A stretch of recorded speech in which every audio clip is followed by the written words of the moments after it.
I like in this lecture on the American Revolution to make sure that you understand that it's a very, very long process and that almost anything could have happened at almost any time. Contingency is a very important element in how past events developed, and it's important to remember that, at least as far as historians are concerned and as far as history is concerned, and the chronology of events, these things are not inevitable. They weren't inevitable then, and they're not inevitable now. After all, we don't know what's going to happen next week. We're often shocked about developments in politics and in the news and whatnot in our own lives. Well, certainly wasn't any different back then. Now, these two pictures on the main slide here for the lecture are important to me because I think they represent two very vital aspects of this period. The picture on the left, the engraving on the left,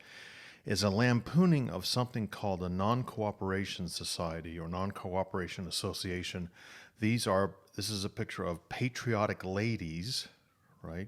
Who are an engraving of patriotic ladies who are boycotting British goods or goods brought on British ships in favor, signing a pledge to boycott those goods in favor of American-made, colonial-made things, stockings, waistcoats, anything like that. Now, like I said, this is a picture lampooning them because what the artist is trying to depict here is these ladies are signing this pledge, but yet they're dressed in all their French finery and their London finery.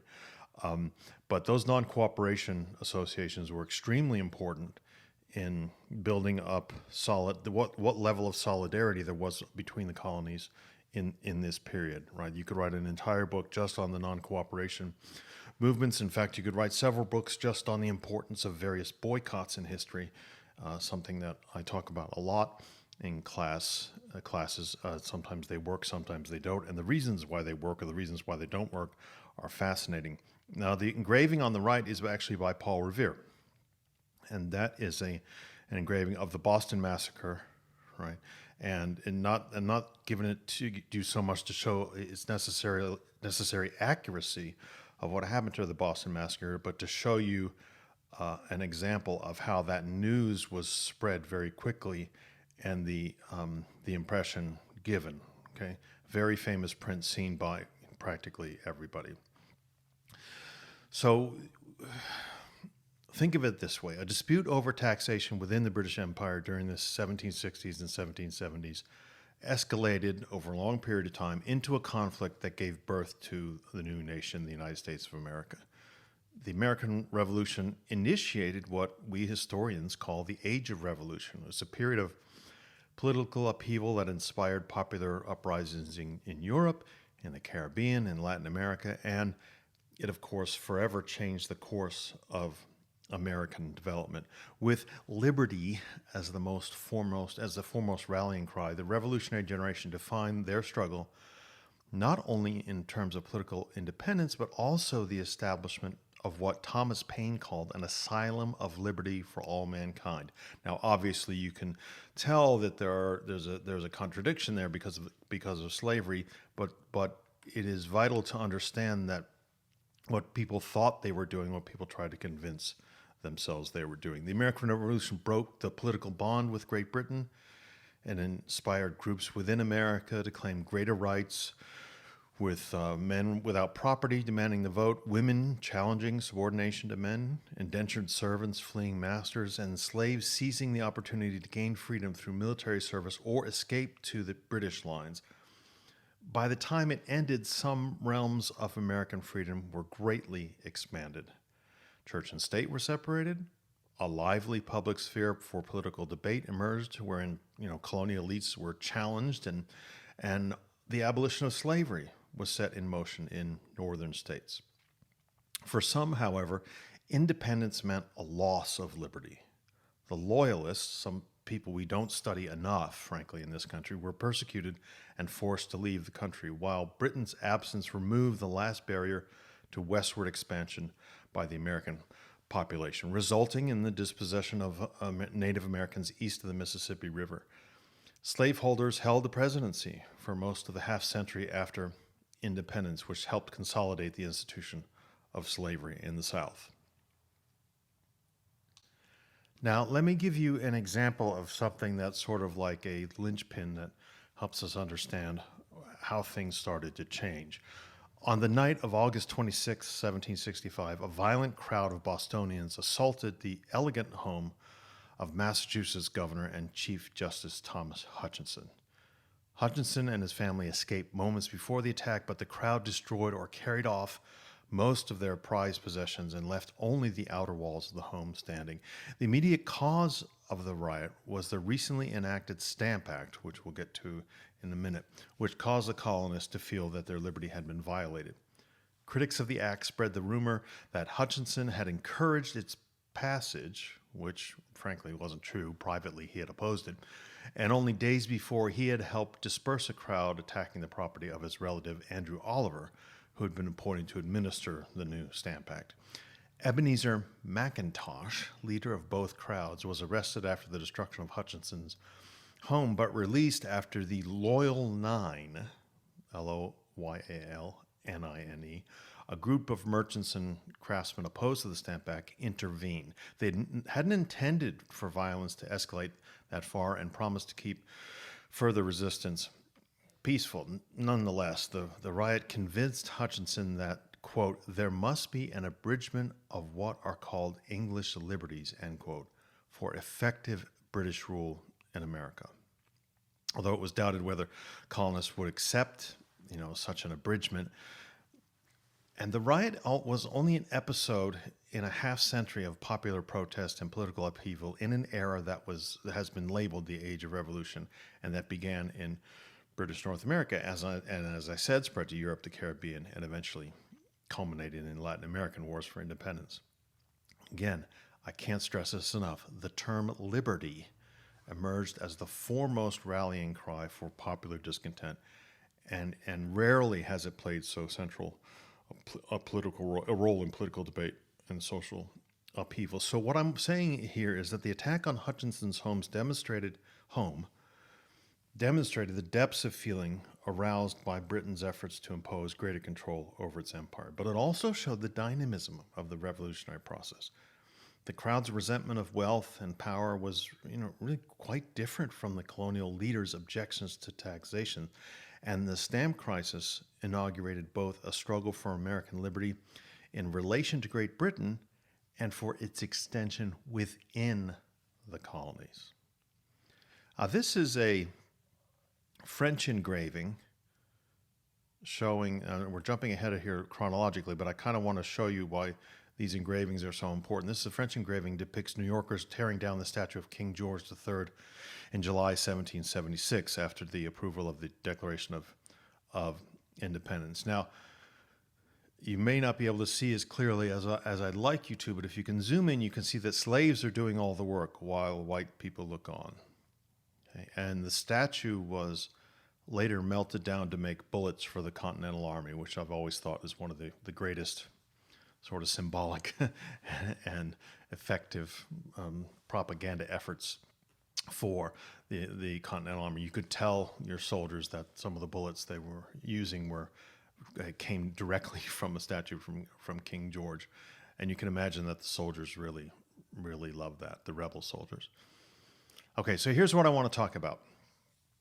How the crisis begins, the road to revolution, the coming of independence, but also the securing of independence. And that last part is extremely important and often forgotten. People seem to jump to the conclusion that, once July 5th, 1776 came about, everything was fine, and it certainly wasn't. It took a lot more work and a lot more struggle.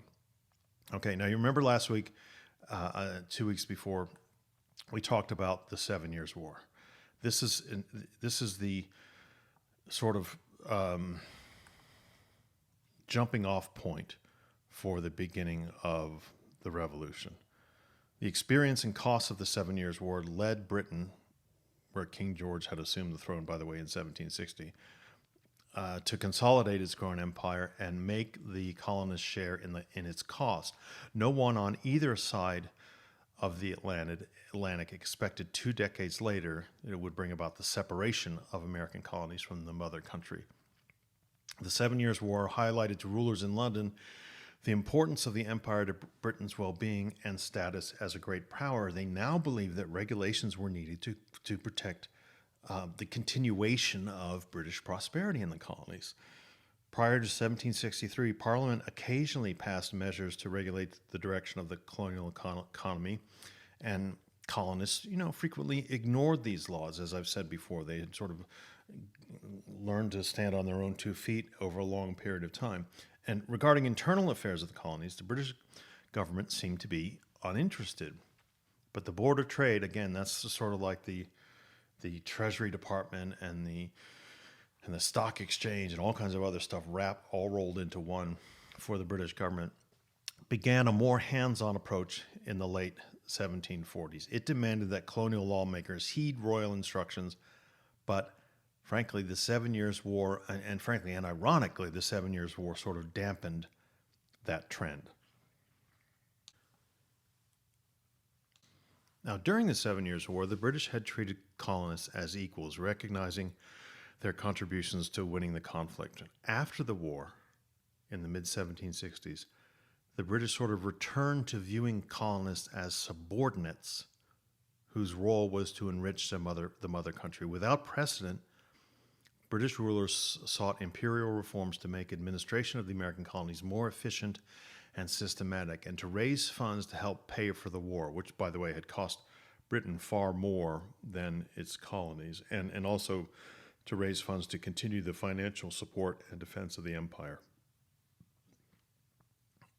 To them, to the British that is, it seemed fair to force the Americans to follow the famous Navigation Acts, which we talked about before, and also to help reduce the war debt and to pay for continued British protection.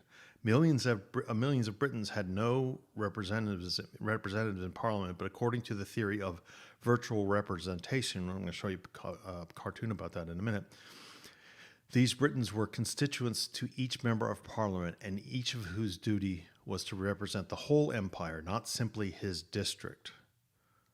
Americans' arguments that they could not be taxed without enjoying direct representation in Parliament did not find much support in Britain because there was no or very little direct representation in Britain itself.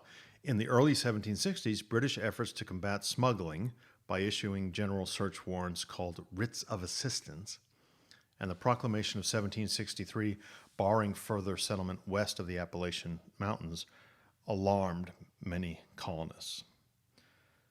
And then while the Sugar Act of 1764 actually reduced taxes on French molasses imported from the French West Indies to North America, it also enacted new machinery to combat smuggling. Furthermore, it strengthened admiralty courts where smugglers could be judged without the benefit of trial by jury, countering colonial assembly's tendencies to acquit tax evaders, and colonists ignored the reduction in tax rate and viewed the act as an attempt to force payment of a tax that they previously would have evaded altogether. A Revenue Act also enlarged the list of enumerated goods under the Navigation Act.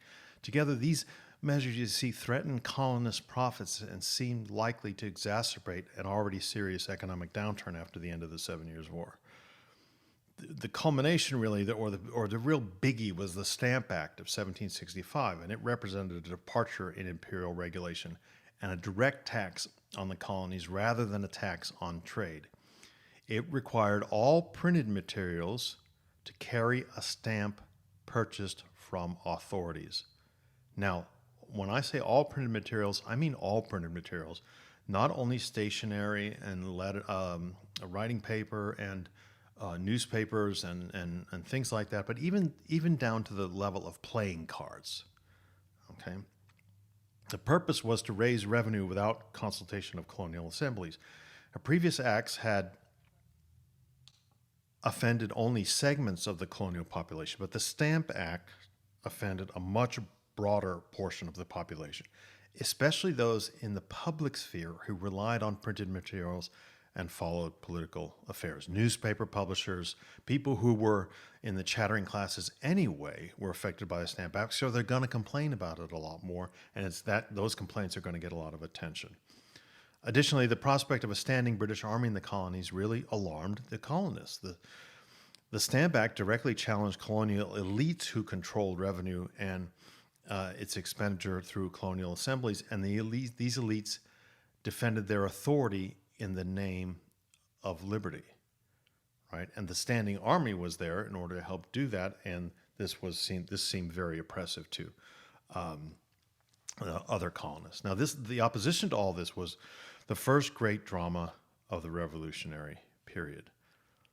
Here is a picture of Thomas Hutchison, who I mentioned at the beginning of the lecture. This is an engraving from a Massachusetts almanac published in 1774. It depicts Lieutenant Governor Thomas Hutchison, again, whose house, as I mentioned, had been destroyed by a mob 9 years earlier. And the devil, if you can see there, carrying a list of Hutchison's crimes, quote, crimes. He was almost carrying them like Moses carries the Ten Commandments. And it was common in this period to use religious symbols to demonize political opponents.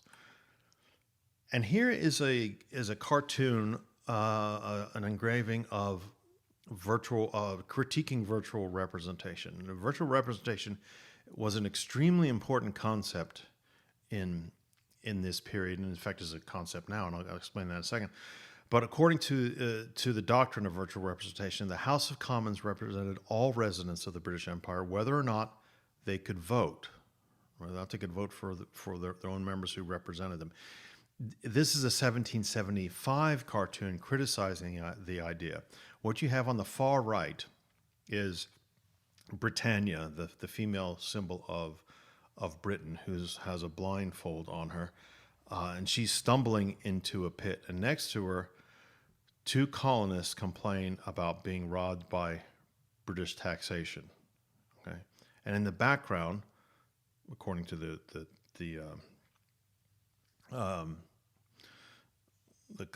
caption of the cartoon, you have the Catholic city on the left of Quebec on a hill, and the Protestant city of Boston on the right in the background in flames. In other words, Britannia can't see what's going on, what's happening to all her dominions because of things like virtual representation. So in a way to help the French, i.e. that is the Catholic city in Quebec. It hurts the British, the city of Boston, and it hurts the colonists who complain that they're not being represented. Now, taxation without representation is one of those things you always hear as a phrase, and this is one of the relatively few cases in history where the phrase, the slogan is actually not only true, but actually as important as the sloganeers would like it to have been. This is really the essential struggle at hand. British imperial rulers and colonists really had different ideas of the British Empire. The British saw the empire as a system of unequal parts in which different principles governed different areas and all were subject to Parliament's authorities. Colonists in the Americas and in India, for instance, viewed the empire as an association of equals in which free colonists had the same rights as Britons at home. And in late 1765, the Stamp Act Congress, with delegates from most North American colonies, affirmed Americans' loyalty to Great Britain while insisting on their right to consent in taxation. Okay, so they're affirming the loyalty to Great Britain, but they want to be consented when things like the Stamp Act are imposed. Some opponents of the Stamp Act distinguished between internal taxes, like the stamp duty, claiming the Parliament lacked the right to establish such measures, and revenue legitimately raised through trade regulation, that sort of external finance. Americans no longer considered Parliament the safeguard of English liberty, but started to, again, over this gradual period of time, to see it as its principal enemy. The boycott of British goods and other forms of resistance represented the first widely intercolonial cooperative action, and in a sense, British attempts to impose uniformity right, through things like the Stamp Act, inadvertently united the colonies, at least on those questions. Now, you're going to see a lot of images here in this lecture of sort of artifacts from the period. This is an engraved powder horn done by a man named Prince Simbo, a former Connecticut slave who served in the Continental Army. And if you can zoom in a little bit, you can see that he's put on the left by the wider sort of trumpet end of the horn, an all-seeing eye as a symbol of protection. Okay. And then his name and his other inscription on the horn. And Simbo was one of several thousand black soldiers who fought for American independence. And by the way, this is an engraving of James Otis, patriot, graces the cover of something called the Boston Almanac for 1770, and he's flanked by the ancient gods of Hercules and Minerva. And you can't, well, you have to zoom in a little bit, but Minerva has on a pole something called a Liberty Cap. It's right in the sort of center of the image, top center above Otis's head. The Liberty Cap is an ancient Roman symbol given to freed slaves, in which showed their freedom, and it was a symbol used by American colonists and then by French revolutionaries and other people as the great symbol, as one of the great symbols of liberty. Very, very, very important, that Liberty Cap. All right, now how does resistance emerge? As I keep saying, no word was more often used for resistance than liberty. Mock funerals portraying the death of liberty were held, and other symbols of liberty proliferated, such as hangings and effigy of stamp distributors and tax collectors. Open-air meetings were held beneath the Liberty Tree, where, again, for instance, stamp distributor Oliver was hung in effigy. A space that came to be called Liberty Hall, which is a pine, was erected as a meeting place for the Stamp Act opponents, was called the Liberty Pole. Even before its passage, a committee of correspondence was formed in Boston to encourage widespread intercolonial opposition to the Sugar and Currency Act. The action led to similar committees being formed across the colonies for the exchange of ideas and resistance information. Initiated by colonial elites, the resistance to the Stamp Act was similar, but much more widespread. Political debate pervaded the colonies and drew in large crowds and across class and occupation lines. As I've said before, what you don't want to do is impose a tax or a restriction or something that might be seen as oppressive on the media, right? Because they're the people with the megaphones, okay? And by the media at that time, of course, I mean the newspapers and the broadsheets, and they, of course, were affected by the Stamp Act. In cities such as New York and Boston, crowds often organized by the Sons of Liberty destroyed the stamps, which were used to show that the tax had been paid on a certain amount of paper, and forced those administering the laws to resign. The coercive activities of the Sons of Liberty, supported mostly by urban artisans, laborers, and sailors, frightened imperial officers in the colony, as well as colonial elites who opposed the Stamp Act but sort of preferred orderly and peaceful protest.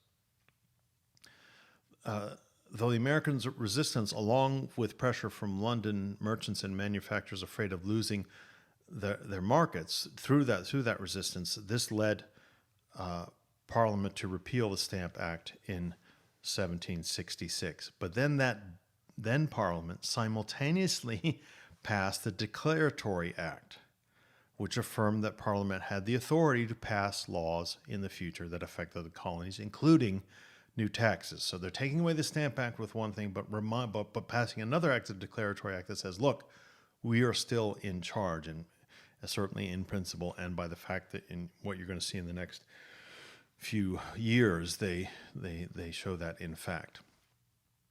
The 1760s also saw considerable internal social turmoil within the colonies. In the western backcountry of many colonies, the conflicting land claims of settlers, speculators, colonial governments, and Indians sparked disputes. Rural settlers and farmers had long resented the power and influence of land speculators and large proprietors. In the mid-1760s, a group of wealthy backcountry South Carolina settlers calling themselves the Regulators protested the underrepresentation of Western settlements in the colonies assembly and the failure to establish local governments that could regularize land titles and impose law and order. In North Carolina, groups of small farmers taking the same name refused to pay taxes. They just disrupted courts. They attacked local officials and the property of land speculators, of merchants, and of lawyers. And these armed farmers were suppressed only in 1771, and they were suppressed by the colony's militia. In the mid-1760s, tenants on the large estates of landowners in New York's Hudson River Valley, calling themselves the Sons of Liberty — there were lots of groups calling themselves the Sons of Liberty — stopped paying rent and began to seize land, but they were also suppressed by colonial militia and British troops. Small farmers in Vermont and other parts of New England also took up arms to defend their land claims and resist colonial authorities. Such social turmoil made some colonial elites fear that resistance to British imperial authority threatened their own power and authority over their subordinates within the colonies. And they were reluctant to challenge British authority when the next imperial crisis came. Now, this is something we often overlook, is this middle group, right? Colonial authorities in the colonies who represent the British government were sort of caught between the British government and the rebelling colonists, and so they were often in the worst possible position, and they were the ones who were very nervous. Of course, they were the ones who had to bear the brunt of everything, as we see with the burning of Thomas Hutchinson's house. Okay. Here is the first, what you might call one of the first artifacts of the Tea Party. I'm of course joking, referring to the Tea Party of our time, but this is a teapot protesting not the Tea Act — we'll get to that later — but protesting the Stamp Act. Now, the interesting thing about one of the many interesting things about this teapot is it's actually made in England, but it was marketed in colonial America, showing that there were a lot of close economic and political connections between the two, and British teapot manufacturers or makers saw a market for anti-British teapots, political sloganeering teapots in the colonies. And this is an engraving from 1776 marking the repeal of the Stamp Act. A funeral procession along the banks of the River Thames in London, included Prime Minister George Greville carrying a coffin, noting that the act was born in 1765 and died a year later. 2 large containers were labeled "Stamps from America," stamps returned because they were no longer needed, and "Black cloth from America for use at the funeral." I don't know how well you can see that. Again, you'll probably have to zoom in on those things. They're very difficult to read. In the background, a warehouse containing goods to be shipped for America, now that the boycott of the British imports has ended, is shown sort of gearing up operation again. All right, now, the government couldn't go very long without imposing a new tax. And this is partly because it's broke and partly because they wanted to assert their authority. So in 1767, the British government imposed a new set of taxes on the American colonists, designed by Chancellor of the Exchequer Charles Townshend, right, who was the government's chief financial minister.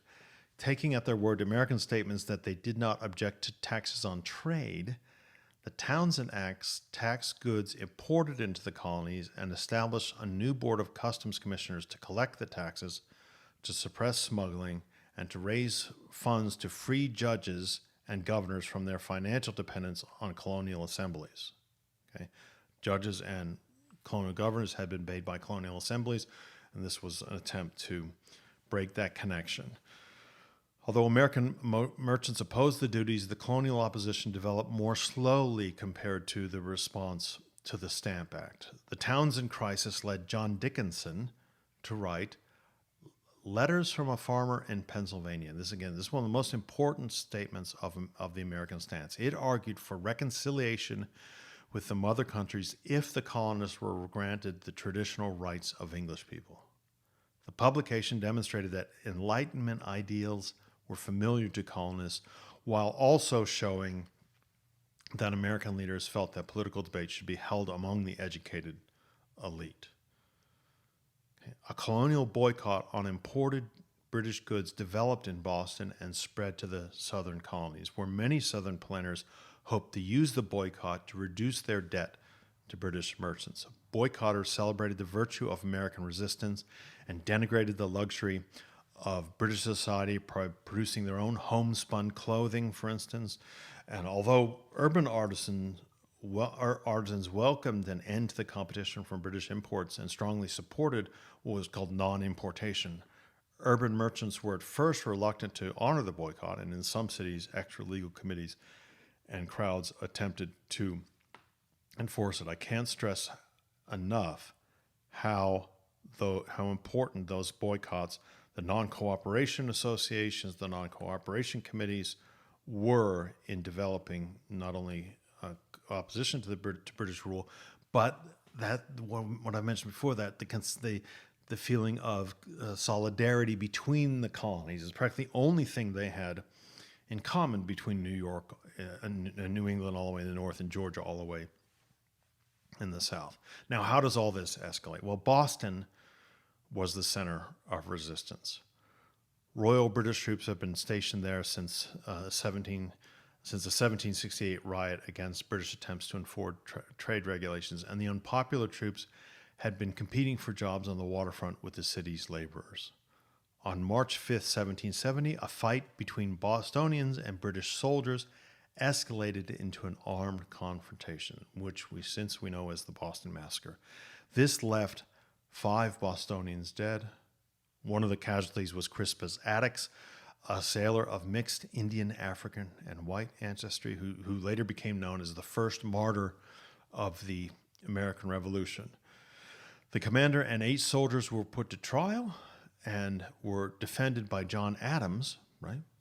But because John Adams opposed both British policies and the lower class crowd reaction against them. John Adams would go on to be one of the founders, but at this stage he's very much in the middle. Though only 2 British soldiers were convicted of manslaughter and the rest were found not guilty, Paul Revere and other colonists helped stir up indignation against the British through inaccurate but widely circulated propaganda depicting the incident as a massacre of unarmed Bostonians, like I showed you at the very beginning of this lecture.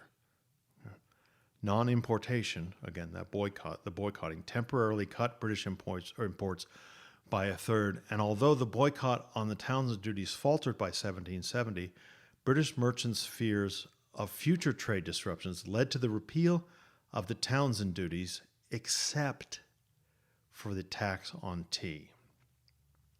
The British also agreed to remove troops from Boston, and American merchants, who also found they could not do without British goods, abandoned the boycott. Okay, so none of this, again, is inevitable. Things go up and down. The boycotts are successful, and then there are problems. British American Protestants were also troubled by the rumors that the Anglican Church planned to send bishops to the colonies and worried that religious courts to punish dissenters would be established, and they further feared for their liberties. So the next colonial crisis demonstrated how events throughout the British Empire reverberated in America. The East India Company was a giant trading monopoly that effectively ruled recently acquired British possessions in India. When a speculative bubble destroyed the company's stock, in which many British merchants, bankers, and other elites had invested, the British government decided to help rescue the company by marketing its surplus of teas, that's the surplus of tea from the East India Company, to North America. By this time, tea was no longer a luxury good, but rather a consumer necessity popular among all social classes in Britain and America. The British government, headed by Lord North, gave the company advantages that allowed it to dump low-priced tea on the American market, which undercut colonial merchants and smugglers. Smugglers are extremely important in this. Smugglers and smuggling, and the crackdown on smugglers and smuggling is very important in this period. Would make a great topic for your senior seminar paper, your senior thesis, or whatever for you history majors. And the British government wanted to use taxes on imported tea to help pay for the cost of colonial government, another move that threatened the colonial assembly's control over finance.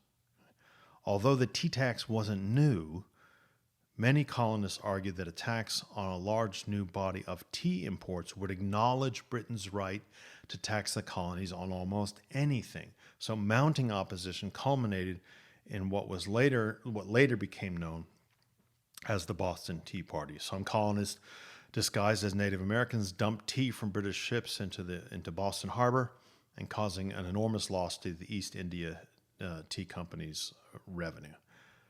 Now, Lord North's government and the Parliament responded with a series of punitive laws that the colonies came to call the Intolerable Acts. They closed the port of Boston until the East India Company had been compensated, alerted the Massachusetts Charter of 1691 by altered the Massachusetts Charter of 1691 by curtailing town meetings and authorizing the governor to appoint council members previously elected, and allowed British military commanders to house troops in colonists' private homes. Very important development. One of the reasons that the outlawing of troops, quartering of troops in people's houses, is one of the first 10 amendments to the Constitution. It's actually in the Bill of Rights. Simultaneously, Parliament passed the Quebec Act, which extended Canada's boundaries and allowed for legal toleration of the Roman Catholic Church in that new British province. This was meant to secure the allegiance of Britain's new subjects, but the Quebec Act also caused many colonists, especially New England Protestants, to fear that the British now threatened both their political and religious freedoms. And here again is that Paul Revere print of the Boston Massacre, less than a month after it happened. This in engraving. It predicts a sort of, well, I don't want to say orderly, but it changes what was a very disorganized brawl between British residents and British soldiers, between Boston residents and British soldiers, into something that seemed more like a firing squad. Okay, but it was an extremely influential piece of propaganda in the Revolutionary era. This is an engraving of 1774 showing Bostonians paying the excise man. And the idea here is that colonists are pouring tea down the throat of a tax collector who's been covered in tar and feathers. Being tarred and feathered was this was a sort of image, a sort of it rarely happened, but a sort of threat of it happening was one of these things that worried colonial administrators. And in the back, you can see the famous Liberty Tree. Again, if you zoom in, and there's a noose hanging from it, and behind that, in the Boston Harbor, is a depiction of the Boston Tea Party. So they're cramming a lot into this one engraving. And this, remember I mentioned this thing about the Church of England bishops possibly being sent to America, which again is another thing we tend to forget about in this period. This is an engraving of an attempt to land a bishop in America. This is from a London magazine published in 1769. A crowd of New Englanders prevents a ship carrying a bishop dispatched by the Church of England, prevents it from landing. The crowd carries the work of political philosopher John Locke and a banner exclaiming, "Liberty and freedom of conscience." And by the way, hurls, they're throwing the writings of Protestant theologian John Calvin at the bishop. You really have to look carefully to see all that detail. But believe me, 18th century and indeed 19th century political cartoons, engravings were incredibly detailed, especially compared to ours nowadays, because of course there weren't as many and you had to convey as much information as you could. Okay, By 1774, British actions had eroded the imperial government's legitimacy among many colonists, and opposition to the intolerable acts spread to small towns and rural areas that had not yet participated in the resistance.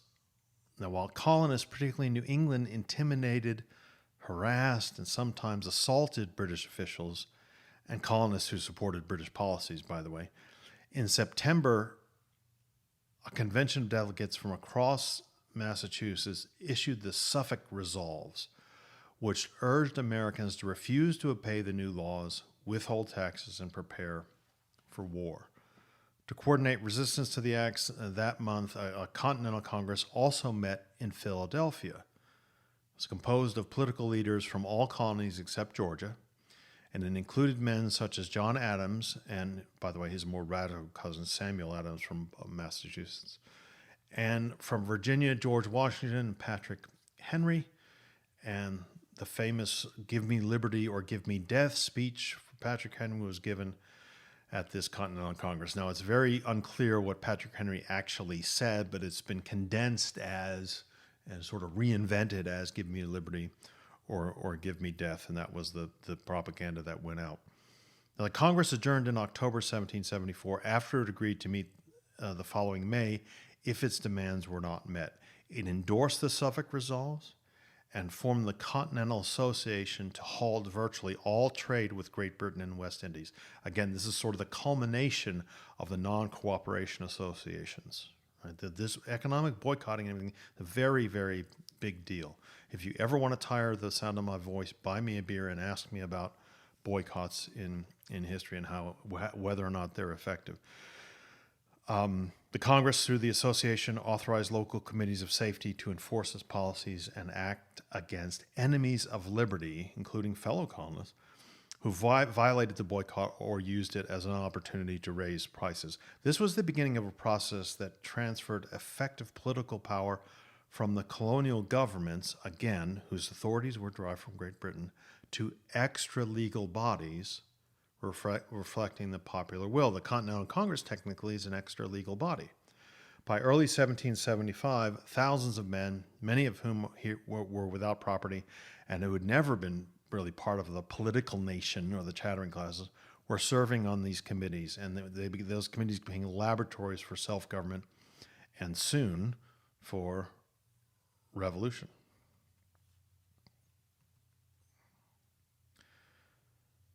By 1775, the notions of British liberty had infused British American political culture, and those things were being revoked against Britain itself by indignant colonists of all backgrounds. As the crisis intensified, more and more Americans based their claims for liberty not just on the historical rights of Englishmen, but on more abstract language of natural rights and universal freedom. This language included John Locke's idea that natural rights had existed before the establishment of governments, and this provided a powerful justification for resistance to British imperial rule. Thomas Jefferson insisted that the Americans still revered the king, but demanded that empire henceforth be seen as a collection of equal parts loyal to a constitutional monarch rather than a system in which one part ruled over the others.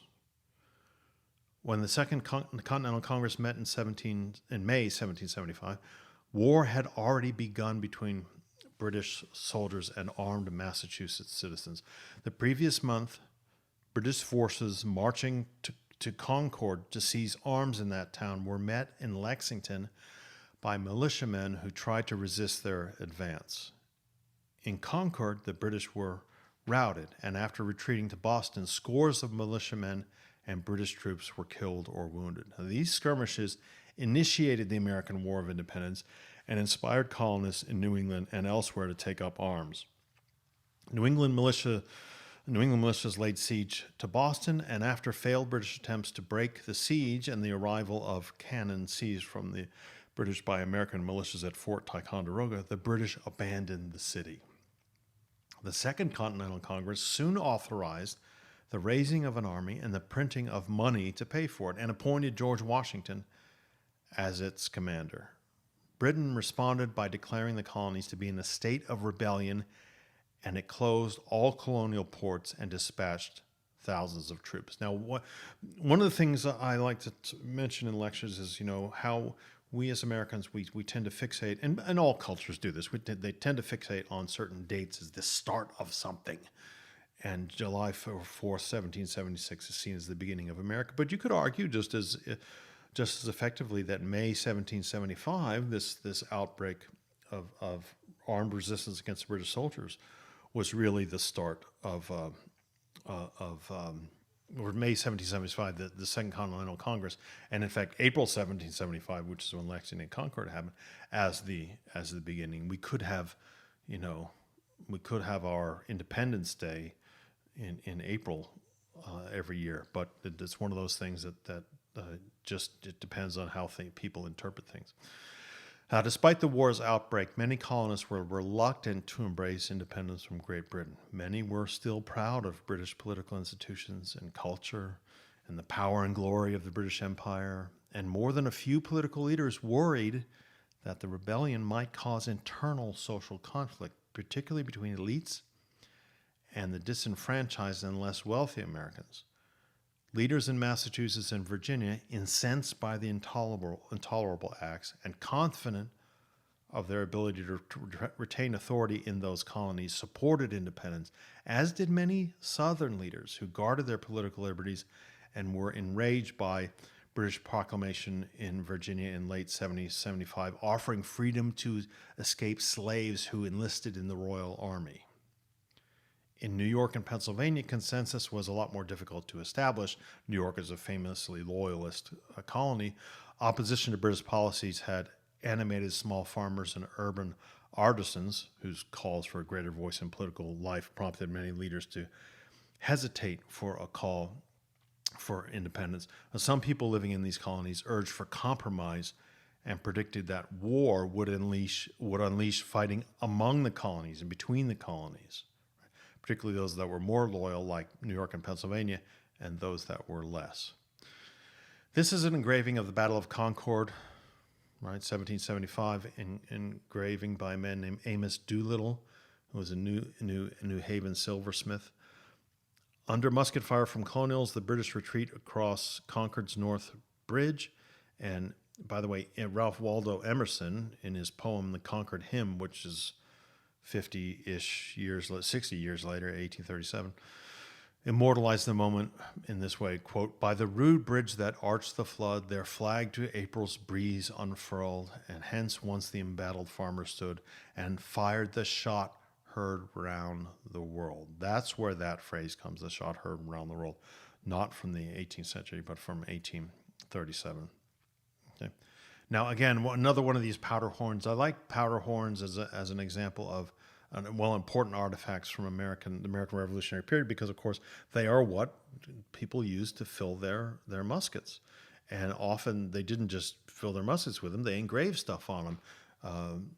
Partly because there were as some of you in the military know, there are long periods of extreme boredom. But anyway, in March 1776, James Pike, a soldier in the Massachusetts militia, carved a scene on his powder horn to commemorate the battles of Lexington and Concord. At the center stands the Liberty Tree again. There's that symbol, Liberty again, and the Liberty Tree again.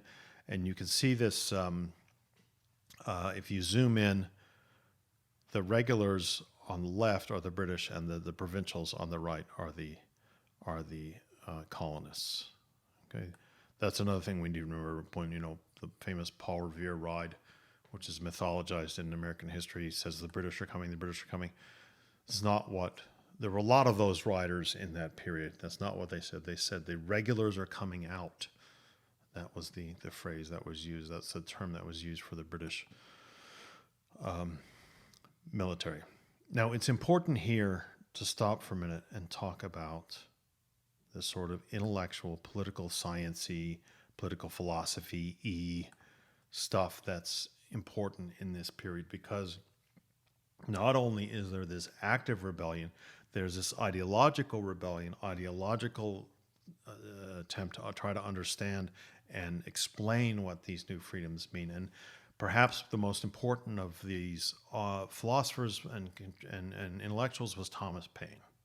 Okay, so we're now in the beginning of 1776, and colonists were strangely both engaged in war against the British Empire, yet also still calling for rights within it. So in July 1775, even as Congress organized a continental military, they sent an olive branch petition to George III, reaffirming their loyalty to the crown and hoping for a permanent reconciliation. I mean, permanent reconciliation is actually the phrase they used. Ironically, not a colonist, but a recent immigrant to Philadelphia from New England named Thomas Paine offered the arguments that catalyzed the final move towards independence. Paine's pamphlet, Common Sense, published in January 1776, caustically criticized the British Constitution for its principle of hereditary rule and monarchical government, and argued that the residue of tyranny survived in the form of the monarchy and the aristocratic House of Lords. Paine argued that only a democratic system based on frequent elections with a single written constitution could ensure liberty.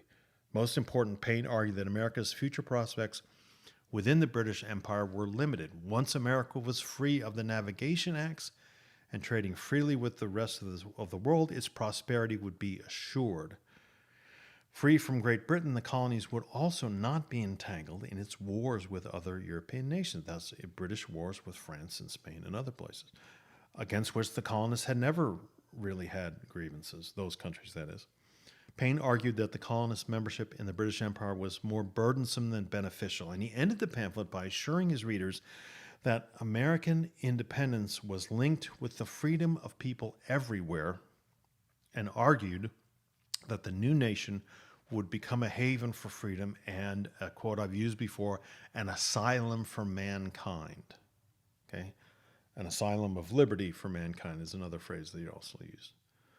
Now, most of Paine's ideas were not original, but he addressed them to all Americans rather than just the educated political elite, and made them accessible by expressing them in clear, direct, plain language, which is unusual in most political writing at the time.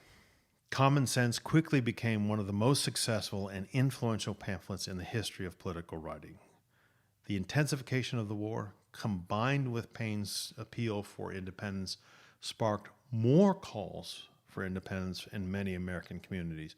Only 6 months elapsed between the publication of Common Sense and the decision of the Second Continental Congress to declare independence in July. And here is a picture of Thomas Paine, 1791 portrait. Here is the cover of Common Sense, the pamphlet, which denounced hereditary rule and called for American independence. The important thing about this is that Common Sense, well, one of the many important things about this, Common Sense takes the American objections to various aspects of British rule and elevates it to a more universal political appeal towards liberty and freedom and to old-fashioned monarchical rule and elite rule. Partly because of Paine, partly because of the Second Continental Congress, we've gotten to the point where independence is declared. Now, on July 2nd, 1776, Congress formally declared the United States as an independent nation.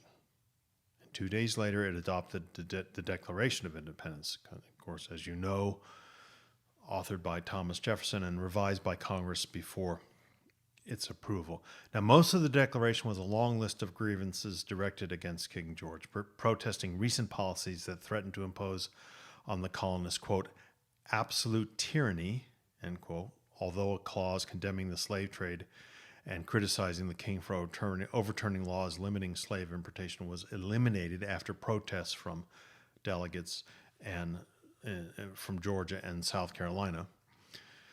The impact and legacy of the Declaration were contained in its preamble, which was written by Jefferson and stated that all men are created equal, that they are endowed by their Creator with certain unalienable rights, that among these are life, liberty, and the pursuit of happiness. That's taken mainly from Thomas Paine, who had written that the and inalienable rights were life, liberty, and property.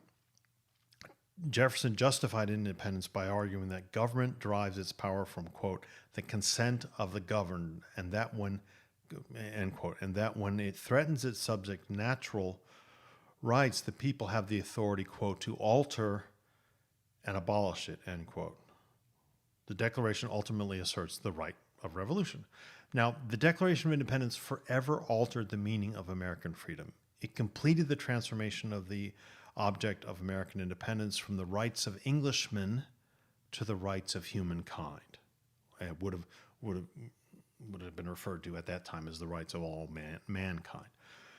Jefferson argued that natural laws, not the British Constitution or the rights of freeborn Englishmen, justified America's separation from Britain, and the Declaration made freedom a universal entitlement for all people, not just a privilege to be enjoyed by a corporate body or people of a certain social class. Jefferson drew upon the theories of John Locke and also drew upon, as I said, Thomas Paine. But by substituting the pursuit of happiness for property in that Lockean triad that opens the Declaration, Lockean and Paineite triad that opens the Declaration, Jefferson established in American political culture an open-ended democratic process in which individuals developed their own potential and sought to realize their own life goals. The pursuit of happiness is a very open-ended phrase. He made individual self-fulfillment, unimpeded by government, a central element of American freedom, removing tradition as an obstacle to Americans' desire to shape society as they saw fit. Now, here's an early draft with corrections of the Declaration of Independence. It's in Thomas Jefferson's handwriting. And notice, again, you'll have to scroll in on this. Sorry about that. You'll notice how the elimination of unnecessary words added to the document's power. For instance, originally it said all men are created equal and independent, and that was changed to all men are created equal because, at least in theory, under the Lockean and Paineite conceptions, equal also means independent. And, quote, inherent and inalienable rights became just inalienable, right? Now, later they would change this to unalienable, sort of grammar police would get that, and it's also easier to pronounce. So it's important to see that these things are living documents. They're constantly under change. Okay, now I want to talk about the sort of global nature of the American Revolution. The American Revolution, after all, created a distinctive definition of national identity resting on freedom. From its beginning, the notion of American exceptionalism, the belief that the United States has a special mission to be a refuge from tyranny, special symbol of freedom, and a model for the rest of the world, really has been central to American nationality and nationalism. Now, Thomas Paine and others believe that the American Revolution was an event of global historical importance with the power to reshape the world. Now, without the burden of monarchy, aristocracy, and hereditary privilege of the old world of Europe, America would be a new nation governed by principles of universal freedom. Now, apart from the Declaration of Independence, 1776 was a momentous year in North America. Spain established the Mission Dolores, the first European settlement in San Francisco, in order to block Russian settlement of the Pacific coast. Indians in San Diego rebelled unsuccessfully against the Spanish. The Lakota Sioux settled in the Black Hills of North Dakota. And although American colonists were less concerned with securing universal human rights for all mankind than they were securing international recognition of independence, Jefferson hoped that rebellion would signal self-government elsewhere. So for over 2 centuries, the Declaration has inspired generations of Americans, denied the enjoyment of their natural rights, and colonial people all over the world seeking independence. It quickly appeared, translated into French and German, and was considered so dangerous by the Spanish imperial government that government tried to prevent its translation into Spanish. numerous anti-colonial movements, the first which occurred in Flanders, which is in the Netherlands. There had been a break with the Austrian Empire, have had modeled their efforts on the Declaration of Independence. More than half of today's independent countries have similar declarations. So in a global context, the Declaration has become an assertion of the right to form independent states rather than a listing of citizens' rights not to be, abridged by governments. Furthermore, the notion of the will of the people has been adopted all over the world. Even before the end of the Revolution, European colonists in other empires demanded increased local autonomy, often based on American arguments. Now, this was obviously to the dismay of those who ruled over them. Groups all over the world could speak the language of rights for, quote, the people.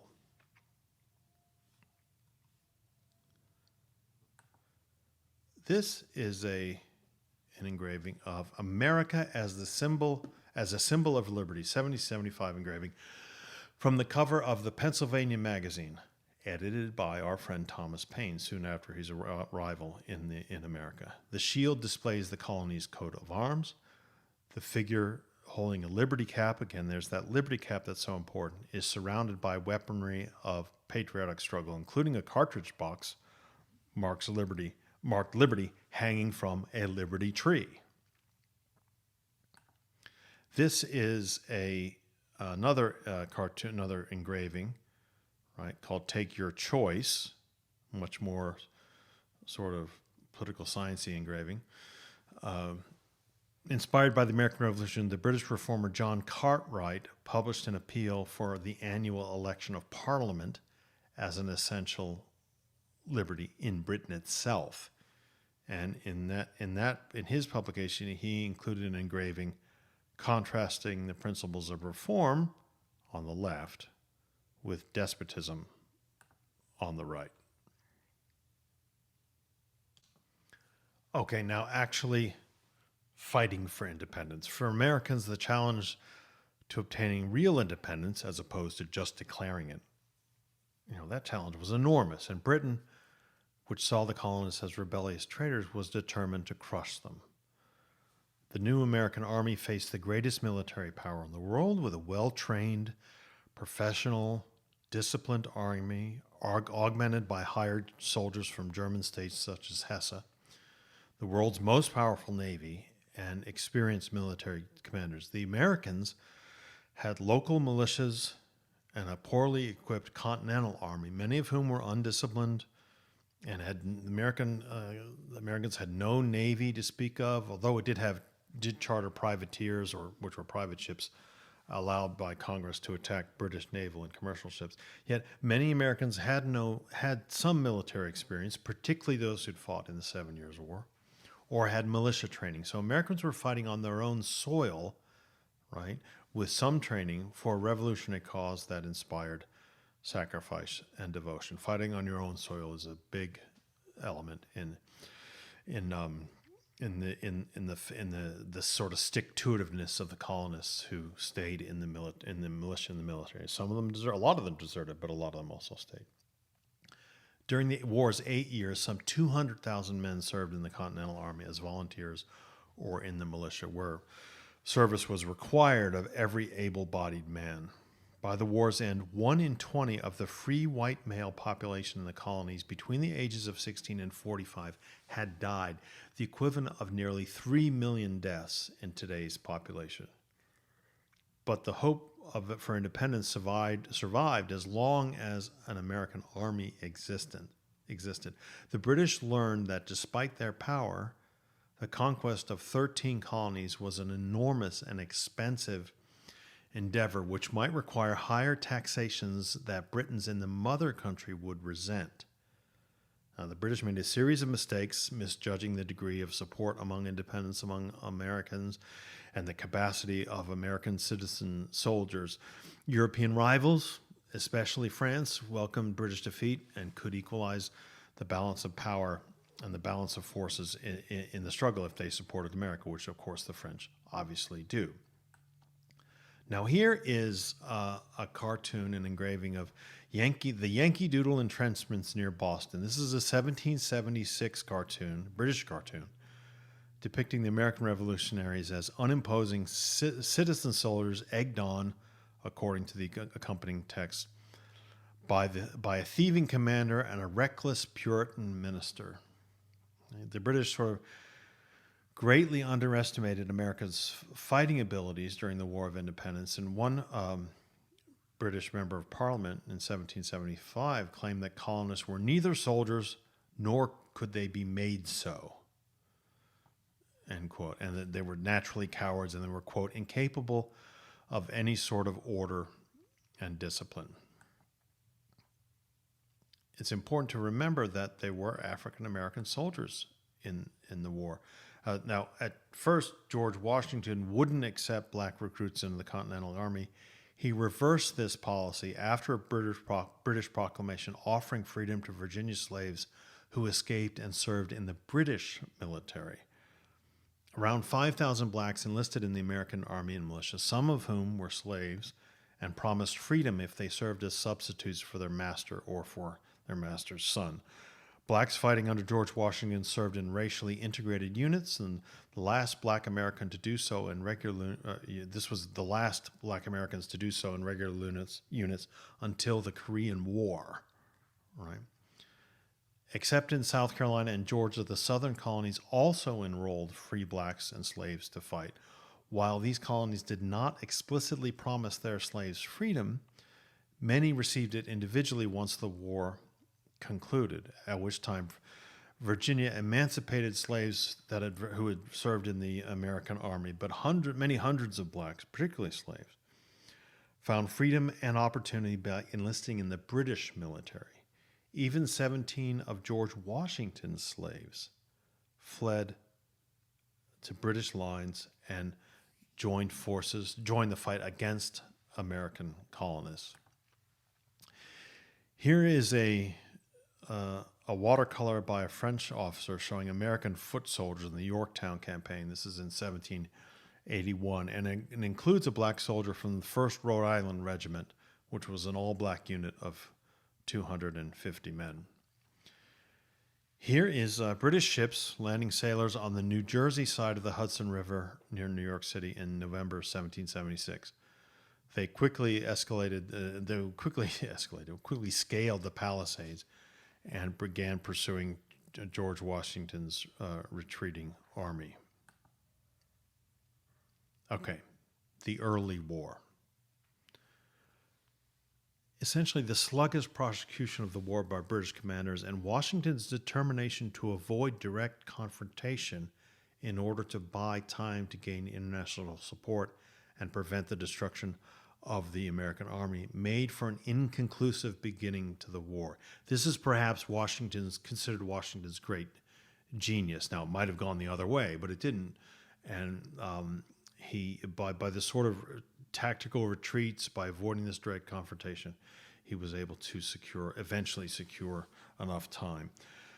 Though the British captured New York in 1776 and pushed the Americans back through New Jersey, Washington saved a demoralizing and shrinking army in successful surprise attacks in that state. Trenton, December of 1776. Princeton, January 1777.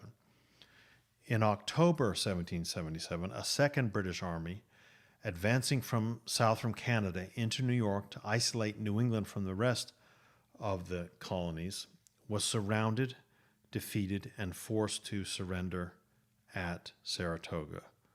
Now, while the British Army remained quartered in New York, American troops suffered through a punishing winter at Valley Forge in Pennsylvania, but the victory at Saratoga, this is absolutely crucial, helped persuade the French in 1778 to recognize the United States and supply it with military assistance.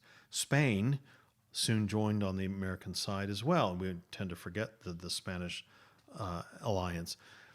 Now, although these allies first limited their attacks, right, the entry of France into the war in particular forced Britain to defend not only America, but much of its global empire and it significantly weakened its capacity to wage war in North America. So once the French jump in, the British have to start to increase defenses of Britain itself.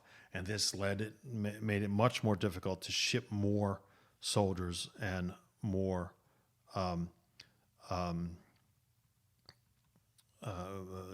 send the Navy to the North American coast. Okay. This is an engraving that the triumphant entry of the royal troops into New York shows the army of Sir William Howe occupying the city in 1776. New York would remain in British hands for the duration of the War of Independence. As you know, I like to throw in these different sort of different sort of artifacts from different aspects of history. This is a $3 bill for the new nation. Ben Franklin designed this $3 bill.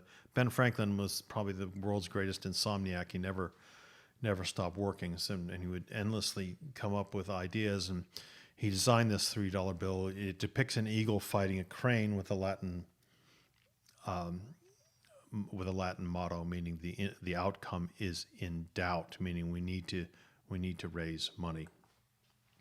All right, now here's a map of the key battles in the North during the War of Independence. This includes Lexington and Concord, which again begins the armed conflict, the campaign in New York and New Jersey, and Saratoga. And again, I can't stress enough how much Saratoga is the turning point of the war. All right. The late war.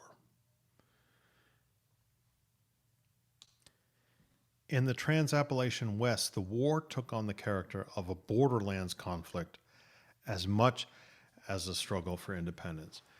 Here, where British authority remained weak even after the expulsion of the French in the 7 Years' War, and Indians enjoyed considerable authority, the Patriots' victory marked a decisive shift of power away from native tribes and toward white settlers.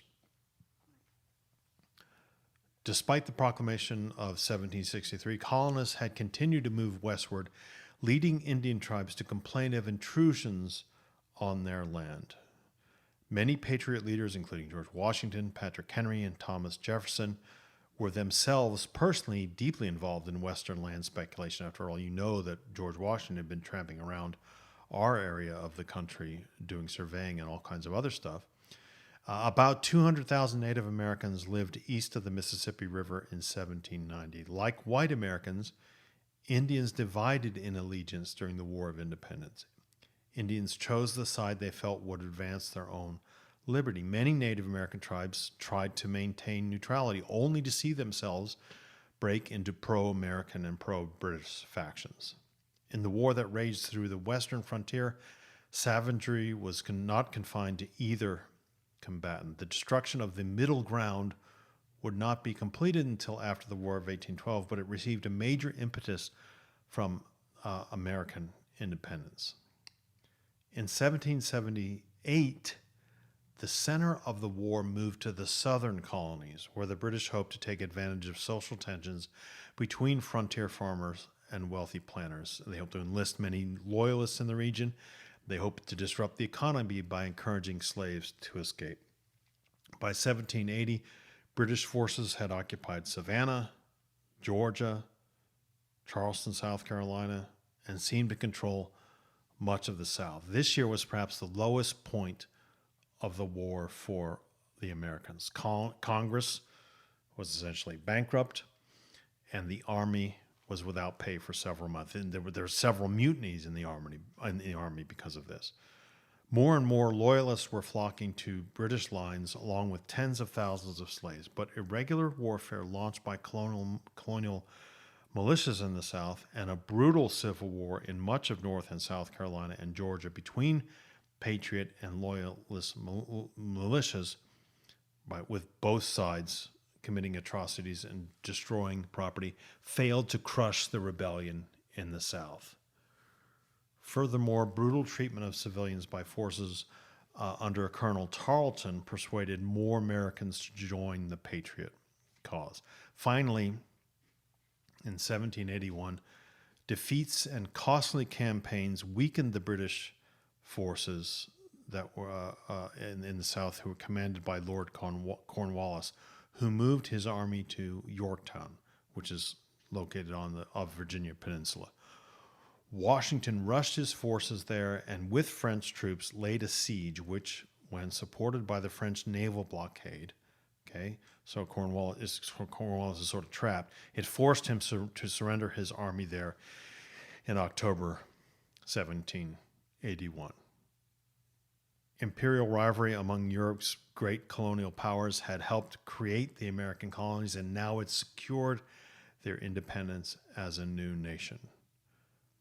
After Cornwallis's defeat, public support for the war collapsed within Great Britain, where many thought that the West Indies were more valuable, and merchants hoped to renew trade with an independent America. So in 1783, Great Britain recognized Americans' independence in the Treaty of Paris and ceded the entire area between Canada and Florida east of the Mississippi River. At British insistence, the Americans promised not to prosecute loyalists and to restore to them the property seized in the war. But many loyalists left for Great Britain itself, or they moved to Canada or other parts of the empire. Until independence, the 13 colonies in North America had only been part of Britain's empire in the Western Hemisphere. In Canada and the West Indies, where planters feared slave revolts, colonists refused Americans' appeal to join the war against the mother country. But with the Treaty of Paris, the United States of America became the first independent nation in the hemisphere, reflecting in its boundaries not the unity of a region, but the circumstances of its birth. Okay, here we have a British cartoon from 1779 entitled "The Horse America Throwing Its Master." This lampoons George III for being unable to control the colonies. And in the background, a French officer carries a flag adorned with fleur-de-lis, a symbol of that country. Again, they're the ally of the colonists. Powerful satirical attacks on public authorities, including the king, were commonplace in 18th century Britain. And this is one of the things that helped sort of reduce support for the war there. Okay, this is a map of the Revolutionary War in the South. You can see the very important, one of the many important things here is the French blockade out in the Atlantic Ocean. But look carefully at this map when you have time, and you'll see that that is a combination of both land battles and the French blockade.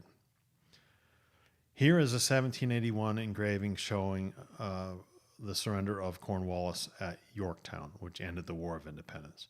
And the French fleet sits just offshore to the right there. And here is North America in 1783. The newly independent United States, you see, only occupies a small part of the North American continent in 1783. Up in the north, there's all the Canadian provinces, right? And the rest of Louisiana and Mexico are obviously under the sway of other European countries.